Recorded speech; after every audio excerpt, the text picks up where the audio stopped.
네, 우리 지지난주 복습을 한번 해보죠. 우리 지지난주는 우리 까마귀를 날리다 라는 독특한 제목의 설교를 들었습니다. 먼저는 이제 홍수 심판이 이제 죄를 거슬러서 모든 것을 죽음으로 인도하는, 그러니까 창조는 생명을 낳는 것이고요. 이제 죽음으로 가는 것, 역창조가 일어나는 것을 보여주고 있었습니다.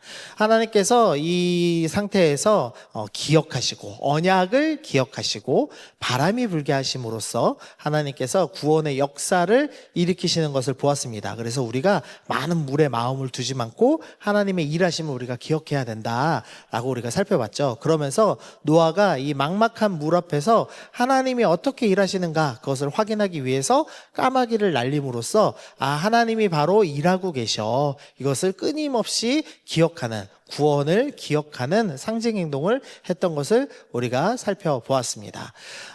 그리고 이제 드디어 오늘 이제 홍수가 끝나고 이제 땅에 내리는 스토리를 함께 좀 살펴보도록 하죠. 이 사진은요, 어떤 사진이냐면은요, 저는 좀 우주 관련된 거에 관심이 좀 있거든요. 그래서 가끔 그 우주 유튜브 채널을 보는데, 요쪽은 이제 어디일까요? 맞추면 500원. 땡. 화성 땡. 금성 딩동댕동. 네, 금성입니다. 금성. 러시아가 예전에는 금성이 지구를 대체할 수 있다고 생각을 했대요. 그래가지고 금성에다가 탐사선을 보냈는데 온도가 500도, 거기다가 황산으로 비가 내리는 지형이랍니다. 그래서 저렇게 있고 10분인가 있다가 저기 이제 다 녹아버렸대요. 근데 저렇게 이제 이 황산이 가득 끼어 있는 상태의 맨 땅을 이제 촬영하고 이제 끝났습니다. 자, 그럼 여기는 화성 딩동댕동. 네, 화성입니다. 500원 드릴까요? 예, 감사합니다.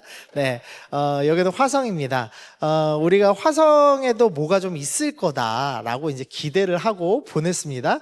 근데 화성에 아무것도 없습니다. 그냥 빈 땅만 쫙 있습니다. 자, 요걸 보면서요, 제가 노아를 생각한 겁니다. 노아가 처음 이 땅에 딱 멈췄을 때, 그리고 물이 빠진 뒤에 땅이 어떤 상태였을까? 우리는 그냥 물 빠지면 다시 풀 있고 나무 있고 동물들 돌아다니고 이런 걸로 상상하잖아요. 근데 실제로 지금 동물들은 전부 이제 방주에 있죠. 그리고 이제 빈 땅이 있습니다. 여러분 혹시 그 소리가 전혀 나지 않는 곳에 있어 본 적 있으세요? 무슨 유튜버죠? 비스트? 뭐죠? 미스터 비스트? 뭐 있잖아요. 1위 하시는 그분 유튜브에 보면은 아무 소리도 안 나는 어둠의 공간에 사람 가둬놓고 매 일주일 버티면 뭐 매덕 뭐 이렇게 주는 그런 걸 이제 본 적이 있는데, 소리가 하나도 없으면 환청이 들린답니다.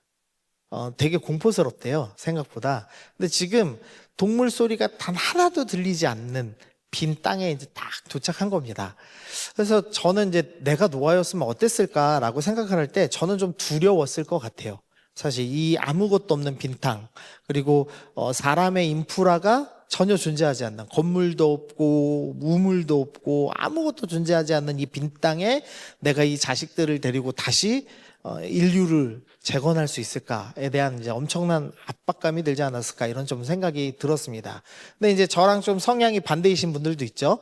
드디어 인간들을 다 쓸어버리고 내 맘대로 할 수 있는 이 땅이 열리다니 하면서 기뻐하실 분들도 있을 것 같고, 그건 사이코패스인가요, 그거는?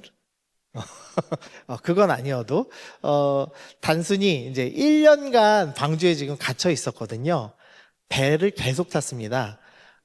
배를 좀 길게 타보신 적 있으세요? 저는 한 3박 4일 타본 적 있거든요. 3박 4일 배 타다가 딱 땅에 내리면 거꾸로 멀미가 나요, 땅에서. 희한하게. 해군들도 다 그렇게 얘기를 하더라고요. 한 일주일씩 배 타다가 땅에 내리면 오히려 멀미한다고. 아마 지금 노아가 저 땅에 딱 닿았을 때 아마 기대가, 설렘, 드디어 이제 배를 안 타, 막 이런 생각 했을 수도 있고, 아마 이제 다양한 감정이 들었을 것 같습니다. 어쨌든 이제 땅을 도착하면은 반응이 있겠죠, 당연히, 사람이. 그런데 이 노아가 이상한 반응을 합니다. 먼저 보니까 601년 첫째 달, 곧 그 달 초하루, 그러니까 1월 1일입니다. 1월 1일에 땅 위에 물이 거쳤습니다. 노아가 방주 뚜껑 위를 이제 열리고 이제 봤어요. 그랬더니 지면에 물이 이제 드디어 없어진 상태였습니다. 근데 그리고 나서 14절이 둘째 달 21의 날입니다. 그러니까 한 50일 가까이 물이 거쳤음에도 불구하고 노아는 지금 밖에 나오지 않고 있습니다. 왜 그랬을까요? 여러분 1년 만에 빈 땅을 봤습니다. 멈춰 있는 드디어 어떻게 하실 거예요? 막 뛰어가서 땅에 키스하고 싶지 않으시겠어요? 아니면은 당장 자식들을 먹이기 위해서 집을 빨리 지어야 된다든지 동물들 풀어놓으면 위험할 거 아니에요. 그러니까 이런 막 여러 가지 복잡한 생각이 있을 수 있잖아요. 근데 노아 할아버지가 50일을 꼼짝 않고 있습니다. 왜 그럴까요? 이유는 무서웠을 수도 있고 저처럼 아니면 뭐 엄두가 안 나서일 수도 있고, 근데 정답은 하나님이 나가라고 말씀하시지 않았기 때문입니다. 15절 하나님이 노아에게 말씀하여 이르시되 너는 내 아내와 내 아들들과 내 며느리와 함께 방주에서 나와라 할 때 드디어 나오는 모습을 보여주고 있습니다. 그러니까 노아는 마지막까지 완전한 순종을 하고 있습니다. 우리는 때론 어떤 감정이 일어나면 감정대로 행동하기가 참 쉬워요.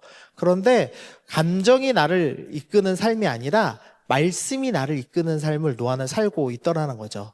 아까 우리가 우리 일주일의 감정 한 단어로 정리해보자 라고 했는데, 여러분은 어떤 감정으로, 어떤 단어로 여러분의 삶을 일주일 정리해 보셨습니까?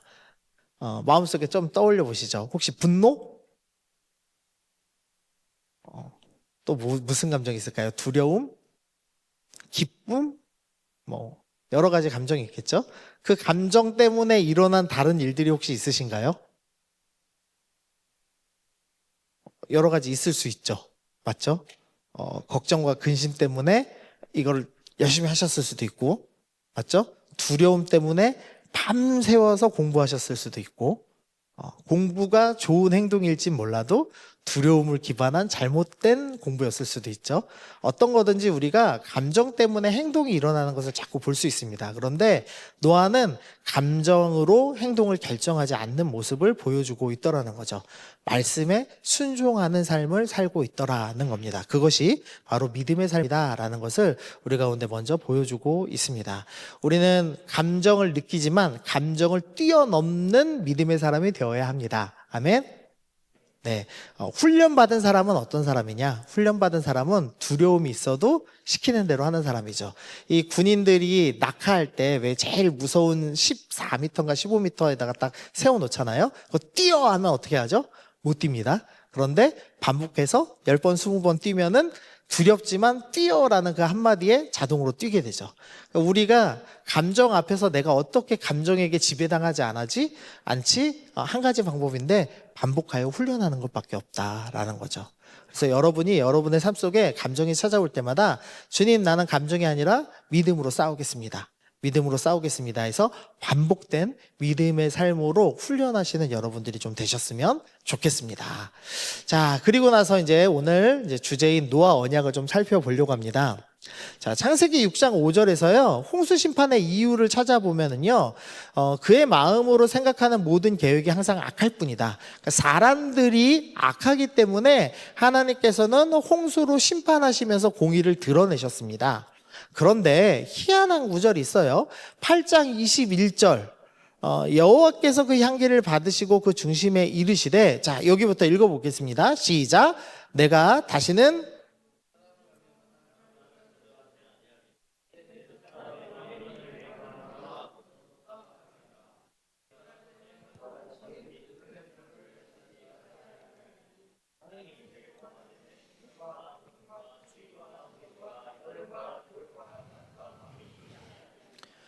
여기 지금 희한해요. 분명히 지금 6장에서 뭐라고 얘기했냐면요, 사람이 악해서 뭐한다? 심판한다. 자, 8장에서는 사람이 마음의 계획하는 바가 어려서부터 악합니다. 그래서 어떻게 하겠다? 멸하지 않겠다. 그래서 홍수 심판의 이유도 사람의 악함이고요. 심판을 뒤로 미루는 이유, 유보하는 이유도 사람이 악합니다라고 이야기를 하고 있는 겁니다. 이 홍수 심판을 통해서 하나님이 보여주고 싶으신 게 있는 거예요. 먼저 심판은 반드시 있어야 합니다. 우리가 지금 여러 차례 건 설명했죠. 하나님께서는 공의의 하나님이시기 때문에 반드시 정의를 행하셔야 돼요. 그래서 죄는 반드시 심판하셔야 됩니다. 그래서 언젠가 분명히 심판이 있을 것이다. 죄는 반드시 내가 심판한다라는 것을 보여주시는 사건이죠. 그런데 동시에 이 홍수 심판을 통해서 하나님이 가르쳐 주시고 싶은 게 있는 겁니다. 심판은 사람을 바꾸지 못한다라는 것입니다. 심판은 사람을 바꾸지 못한다.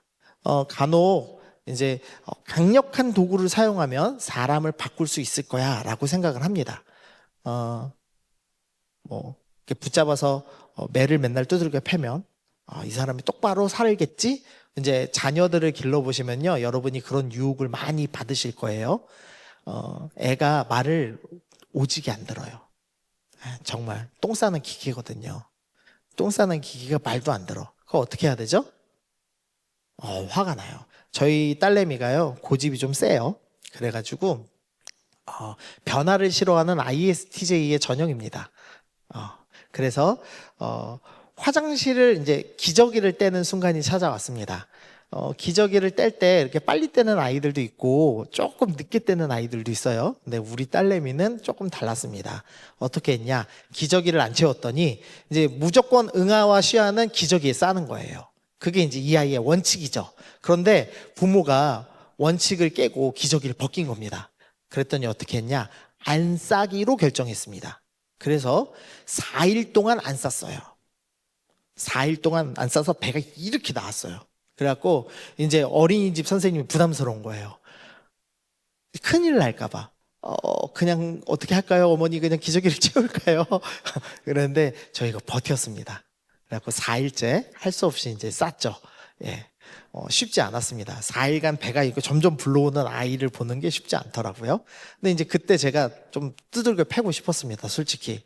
이 자식이 고집을 부려 하면서 이제 때리고 싶었는데 똥 안 싼다고 때리는 건 좀 그렇잖아요. 평생의 트라우마가 될 것 같아서 참았거든요. 참 이렇게 사람이 때리는 걸로는 사실 잘 안 바뀌는데 우리가 그걸 자꾸 놓치고 이렇게 강압적으로 하려고 하죠. 하나님이 보여주시는 거예요. 야, 심판 경험했지? 근데 사람이 바뀌더냐? 안 바뀌지 않더냐라는 거를 보여주시는 겁니다. 이제 우리가 읽지 않았지만 노아 할아버지가 이후에 어떤 일을 저지르죠? 술 먹고 취할 겁니다. 그리고 노아의 막내 아들 함은 어떻게 하죠? 아버지의 벗음을 보고 조롱할 겁니다. 그리고 100년이 채 지나지 않아서 인간들은 바벨탑을 쌓으면서 하나님께 저항할 겁니다. 심판이 사람을 바꾸지 못한다는 것을 분명히 보여주고 있는 겁니다. 그리고 나서 하나님께서 이 심판을 안 하신다라고 하면서 안 하시는 이유 중에 하나가 뭐냐? 21절에 보니까 여호와께서 그 향기를 받으시고라는 구절이 있습니다. 노아가 제일 처음 어떤 일을 하냐? 하나님께 제단을 쌓고 예배를 드렸습니다. 그랬더니 그 고기를 태운 향기를 받으시고 주님께서는 이제는 내가 심판을 뒤로 미루겠다라고 말씀하신 겁니다. 그러니까 심판을 하신 이유와 안 하신 이유 사이에 들어가는 게 하나 있는데 그게 바로 제사, 예배였다라는 거죠. 그럼 예배는 무엇이냐? 우리가 이미 배웠지만 예배는 예배자가 흠 없는 양에게 안수합니다. 그럼 어떻게 되죠? 이 예배자의 죄가 흠 없는 양에게 가고 양의 의로움이 나에게 전가되는 것을 예배라고 부르죠. 그래서 이 양이 죄를 대신 짊어지고 죽는 것, 그래서 죄가 심판받는 것을 보여주는 게 제사였습니다. 근데 이 제사는요, 그냥 정말로 나 대신에 양이 죽으면 죄가 사해지는 거냐? 아니에요. 자, 만약에 지금도 전가 시스템이 존재한다. 그러면 이렇게 흠 없는 현준이에게 흠 많은 이재한 목사가 손을 이렇게 살짝 대면 어떻게 되는 거죠? 그렇죠. 저의 죄가 현준이에게 가고 현준이의 의로움이 나한테 왔잖아요. 그럼 내가 내 죄의 문제를 해결하려면 어떻게 돼요? 빨리 이 자식이 죽어야 돼요. 지금도 적용할 수 있을 거 아니에요. 이 시스템이 통용되려면, 맞죠? 그러니까 이 제사라는 시스템이 실제로 죄를 사해 주는 것이 아니라 모형으로서 존재하는 겁니다. 모형으로서. 그래서 히브리서 9장 12절 염소와 송아지의 피로 하지 아니하고 자기의 피로 영원한 속죄를 이루사 단번에 성소에 들어가셨다. 자, 이 제사라는 걸 보여주는데 이것은 예수님이 우리의 죄를 대신 짊어지시고 예수님의 의로움이 우리에게 오신다는 것을 보여주는 하나의 모형에 불과합니다. 예수님의 십자가 제사로 우리의 죄가 해결됩니다 라는 것을 설명하기 위한 도구로 제사가 존재하는 겁니다. 그러니까 하나님께서 지금 이 제사, 노아의 제사를 보시면서 이 향기가 올라오는 걸 보시면서 그래, 내가 왜 참을 수 있다? 예수님이 내 아들 예수가 이 땅에 와서 이 모든 죄악을 대신 짊어지고 죄의 문제를 해결할 것이니 내가 이것을 기대하고 참겠다라고 주님께서 말씀하시는 겁니다. 그래서 우리가 결국에는 예수님의 피를 통하여서 우리의 죄의 문제가 해결되죠. 그래서 고린도후서 5장 17절은 이렇게 얘기합니다. 우리 말씀 읽어봅시다. 시작.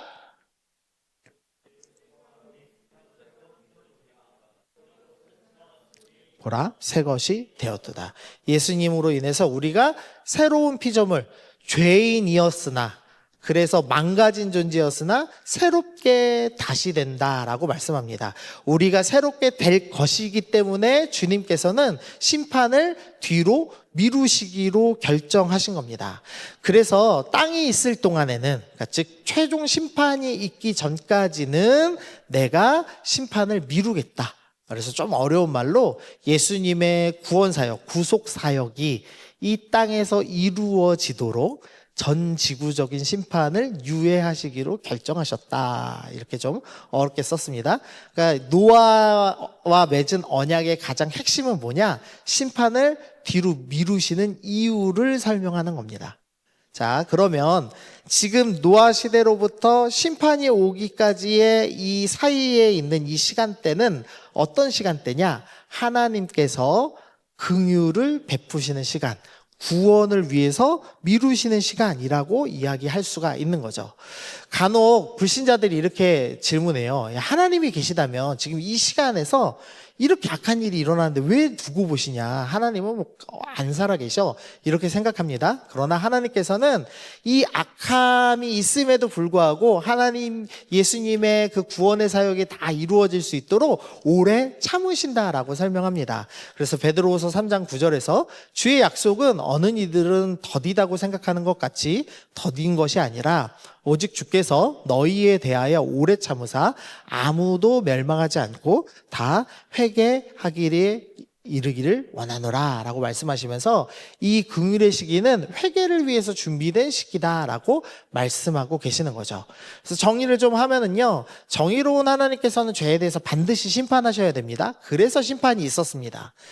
그러나 인간은 또다시 죄를 가득 태우죠. 그러니까 심판은 죄를 해결하는데 효과적인 방법이 아니다라는 것을 보여줍니다. 그러면서 주님께서 이 구속사역이, 예수님의 십자가 사역이 우리를 변화시키실 것이기 때문에 주님께서는 이것을 심판을 뒤로 미루고 계신다. 즉 지금은 긍휼의 시대다라고 말씀하고 있는 겁니다.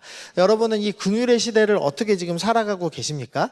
혹시 이제 이 긍휼의 시대를 심판이 없으니까 마치 영원히 안 임할 것처럼, 심판이 안 올 것처럼 흥청망청 살고 계시지는 않나요? 이제 그러면은 문제가 좀 있는 겁니다. 자, 오늘 유난히 졸립죠? 네. 갑자기 미역캣들처럼 다 이렇게 고개를 들었어요. 네, 여러분 지금 이 예수님께서 심판하시지 않는 기간을 긍휼의 기간으로 생각하시고 회개하셔야 됩니다. 아멘. 아멘. 자, 예수님께서 긍휼의 시간이다라는 것을 보여주시는 말씀이 있습니다. 내가 내 무지개를 구름 속에 두었나니 이것이 나와 세상 사이의 언약의 증거니라. 이 노아 언약을 맺으시면서 주님께서 노아 언약의 증거로 무지개를 주셨습니다. 무지개를 주셨어. 아유 샤방샤방 이뻐요. 이 설명하는 게 아닙니다. 원어로 보면은요, 무지개로 쓰여 있지 않습니다. 원어는요, 활이라는 단어가 쓰여 있어요. 히브리어로 캐세트라는 단어가 쓰여 있습니다. 근데 이 무지개를요, 지금 이 활을요, 주님께서 딴 거시는 겁니다. 나 이거 안 쓸 거야. 이제 무기 안 쓸 거야 하고 딱 걸어두십니다. 자, 무지개의 방향은 무지개가 활이라는 무기라고 분명히 말씀드렸어요. 원어가. 자, 무기가 지금 어느 방향을 향해 있습니까? 하나님의 무기인 무지개는 어느 방향으로 활시가 나 있어요? 어디? 활이 이렇게 돼 있으면 활 쏘면 어디로 가요? 위로 가잖아요. 우리를 향하는 게 아니라, 땅을 향하는 게 아니라 하늘을 향하죠, 지금. 맞죠? 하나님께서 나 너희한테 절대 안 쏴라고 해서 방향까지 이렇게 딱 고정하셔서 지금 걸어놓고 계시는 겁니다. 그래서 확실히 지금은 긍휼의 시대이다라는 것을 보여주고 있는 거죠. 자, 그러면 이제 긍휼의 시대를 사는 여러분들, 여러분들은 어떻게 살아야 되는가? 여러분도 긍휼을 베풀며 살아야 합니다. 자꾸 긍휼의 시간에 하나님께서는 화를 내려놓으셨어요. 야, 나는 정의를 행할 의무가 있지만 너희를 사랑하여서 잠시 미뤄둘게 하고서는 무기를 내려놓으셨습니다. 그랬더니만 그럼 주님이 심판 안 하세요? 그러면 안 돼요, 주님. 정의가 살아있어야죠 하면서 자기가 활을 들어가지고 사람들을 쏘고 다니는 사람들이 있어요. 자기가 하나님의 대리자로 정의를 행하는 사람들이 있습니다. 사실은 정죄와 판단을 하는 사람들이죠. 여러분들은 혹시 정죄와 판단을 행하고 있지는 않습니까? 마음속에 이렇게 재판관이 딱 앉아 있어서 저 봐라 예배를 저거 똑바로 드려야지. 설교 시간에 졸고 있고 말이지. 저거 봐라 옷차림 봐라 저거. 아유, 외모도 좀 신경 쓰고 와야지. 저 거지 같은 옷 입고 왔네. 목사가 마이도 안 입고 설교를 하고 저희. 네, 그런 정죄와 판단으로 살고 계시면 안 됩니다. 왜? 지금은 긍휼의 시대니까요. 심판은 누가 하실 거죠? 하나님이 마지막 때 하실 겁니다. 그래서 주님이 긍휼의 시간으로 정해놓으신 때 우리가 대신 심판자로 나서실 필요가 없습니다. 여러분도 긍휼을 행하면서 사셔야 합니다. 그래서 로마서가 정죄하지 않나니라고 말씀하시죠. 자, 여러분 정죄하지 않으실 거죠? 네. 오늘은 졸려서 지금 힘든 거죠? 정죄를 하려고 지금 이렇게 있는 건 아니죠? 네. 네. 오늘 유난히 졸려 하십니다. 자, 그 다음에, 우리가 2장에서 행위 언약을 배웠습니다. 행위 언약에서는 이제 허용된 조항과 금지된 조항이 있었어요. 그래서 노아 언약도 허용된 조항과 금지된 조항이 있습니다. 이제 노아 언약에서 허용된 조항은 뭐냐? 모든 산 동물을 먹을 것으로 먹어라라는, 동물을 먹어도 돼라는 이제 원칙을 주님께서 정해 주셨습니다. 이유는 뭐냐? 이제부터 우리는 뭘로 구원받냐? 예수님의 희생으로 구원을 받죠. 그러니까 누군가가 희생하면 누군가가 생명을 얻는다라는 원칙 속에서 살아가게 됩니다. 그래서 주님께서 동물을 희생함으로써 너의 생명이 살려나, 이거를 계속 먹으면서 기억해야 돼. 이래서 주님께서 동물을 먹어도 된다라고 말씀해 주셨습니다. 그래서 이제부터는 우리가 늘 기억해야 될 것, 누군가가 희생하면 누군가가 생명을 얻는다.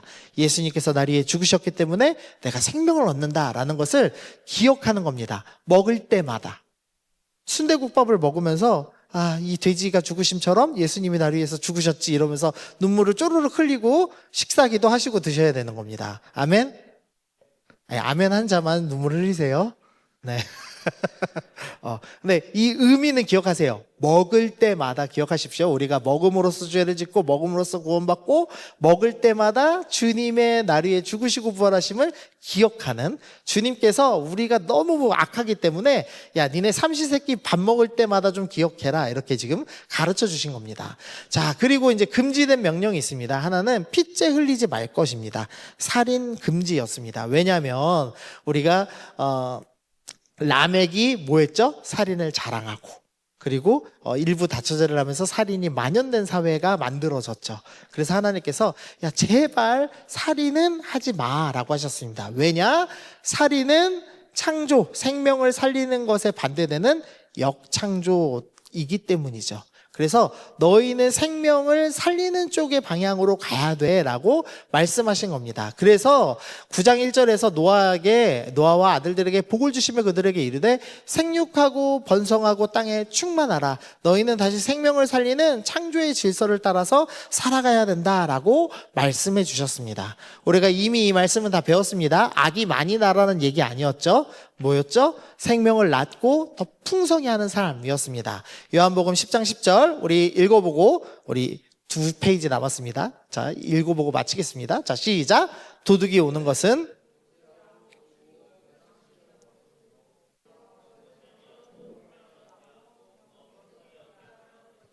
네, 도둑은 역창조합니다. 도둑질하고 죽이고 멸망합니다. 그러나 우리는 창조의 질서로 생명을 얻고 더 풍성이 없는 삶, 예수님, 생명의 근원이신 예수님께 딱 달라붙어서 우리의 생명이 풍성해지고 생명의 말씀을 마음에 새기고 그리고 생명의 근원이신 예수님과 동행하며 날마다 닮아가는 삶을 살아내는 것, 그것이 이 노아 언약 기간에, 이 주님께서 심판을 유보하신 기간에 우리가 해야 될 일이다라고 주님께서 말씀해 주셨습니다.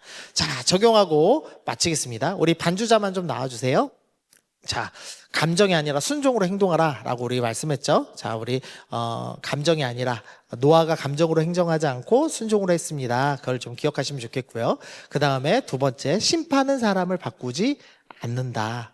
그래서 심판이 아니라 십자가의 사랑으로 주님께서 행하셨습니다 라는 것을 기억하시면 좋겠습니다. 그리고 주님께서 화를 내려놓으셨다, 무기를 내려놓으시고 심판하지 않기로 결단하셨다라는 것을 기억하시면서 나도 정죄의 화를 내려놓겠습니다 라고 결정하시면 좋겠습니다. 그리고 이 주어진 심판 유보의 시간 동안에 우리가 주님이 심판 안 하시네, 내 마음대로 살 수도 있습니다. 근데 그것이 아니라 이제 창조의 흐름에 따라 생명을 낳고 더 풍성해지는 삶, 예수님과 함께 붙어 있으며 예수님과 동행하면서 예수님과 닮아가는 삶을 사는 시간으로 여러분이 선용하시면 좋겠습니다. 그래서 여러분이 하셔야 될 일이 있어요. 혹시 여러분 중에 야, 이놈은 진짜 나쁜 놈이야, 꼭 심판해야 돼, 꼭 정죄해야 돼 라고 할 때 떠오른 그 놈이 있으세요? 저는 있어요. 저는 한 3분 정도 있습니다. 말씀을 드릴까 말까 하다가 말씀을 드려볼게요. 저는 청년 사역을 20년 했는데 성경 공부를 금지당한 적이 있습니다. 청년들과 성경 공부를 이제부터 하지 말아라. 그래서 1년간 청년과 성경 공부를 못한 적이 있어요. 자, 그 다음에 그 다음에 가능한 것만 나눠보려고 작년에는 찬양 후 적용 기도를 금지당했습니다. 찬양 인도자가 돋보이면 안 되기 때문에 찬양은 하되 기도는 금한다. 그래서 제가 찬양 인도인데 기도를 못했습니다. 목사가 당할 일은 아니죠, 사실. 제가 여기 와서 너무 감사한 게 뭔지 아세요? 저희 목사님이 찬양하느라고, 기도하시느라고 금요기도회 때 늦게 나오세요. 목이 쉬어서 너무 힘든데 예수님 잘 믿는 목사를 만나서 너무 행복해요. 정말 슬프지만 찬양을 뜨겁게 하잖아요. 그러면 제가 찬양을 금지당했는데 전에 교회에서 그리고 찬양인도 횟수를 줄이거나 설교를 안 세워주는 일이 있었거든요. 좀 자주 있었습니다. 근데 목사님이 찬양팀이 오늘 너무 은혜로웠다고 막 박수 쳐주시고, 네, 너무 감사해요. 참 쉽지 않죠. 제가 그분들을 볼 때마다 막 화가 나는 거예요. 그래서 저분들은 지옥 갈 것 같아 라는 생각을 계속 했습니다. 근데 이제 이 설교를 준비하면서 마음이 찔리는 거예요. 심판은 내가 하는 게 아닌데. 물론 그분들이 잘못했죠. 사실은 잘못한 정도를 넘었죠. 목사인데. 그런데 그럼에도 불구하고 내가 정죄할 건 아닌 거예요. 맞죠? 그래서 내려놓으려고요. 주님이 알아서 하시도록. 저는 자유로워지려고 합니다. 여러분은 혹시 여러분 마음에 그런 분들이 계세요? 저는 저희 아버지를 자유롭게 풀어드렸어요. 저희 아버지는 저에게 카드 보증 5천만 원짜리 카드 보증을 주시고, 제가 신혼집에 들어갔을 때 200만 원을 갚지 않겠다고 버텨서 신혼집과 학교로 카드사에서 계속 저를 찾아왔습니다. 결국 제가 그 돈을 냈습니다. 저희 아버지가 너무 미웠어요. 결혼식에 부주금 10만 원이라도 해주지, 그것도 안 해주면서 우리 아버지가 너무 얄미웠거든요. 근데 제가 용서하고 풀었습니다. 자유를 얻었어요. 제가 자유로워지더라고요. 기도할 때마다 하나님 아버지라는 단어를 외칠 때마다 아버지라는 그 단어 때문에 너무 화가 났거든요. 아버지는 무슨 개뿔 아버지야. 근데 아니에요. 용서는 나를 자유케 하는 행동입니다. 주님의 용서가 나에게 임했듯이 나도 그 사람에게 용서를 내어주는 것, 나도 화를 내려놓는 것, 그것이 이 은혜의 시대에 우리에게 주어진 책무입니다. 그래서 우리 찬양 하나 준비했는데요. 너는 내 아들이라 라는 찬양을 준비했습니다. 먼저는 여러분을 묵상하셨으면 좋겠어요. 나 같은 죄인, 힘들고 지쳐서 낭망하고 넘어져서 주님의 자녀답게 못 살고 있는 나 같은 죄인에게도 심판을 유보하시고 용서를 허락하신 그 주님의 사랑을 기억하시면 좋겠습니다. 근데 거기서 그치지 마시고요. 그놈에게도 적용하십시오. 주님, 내가 그 사람을 정죄하지 않겠습니다. 그 사람도 힘들고 지쳐서 낭망하고 넘어진 영혼인 것을 인정하겠습니다. 우리 그런 마음으로 찬양하고 기도하고 마치겠습니다.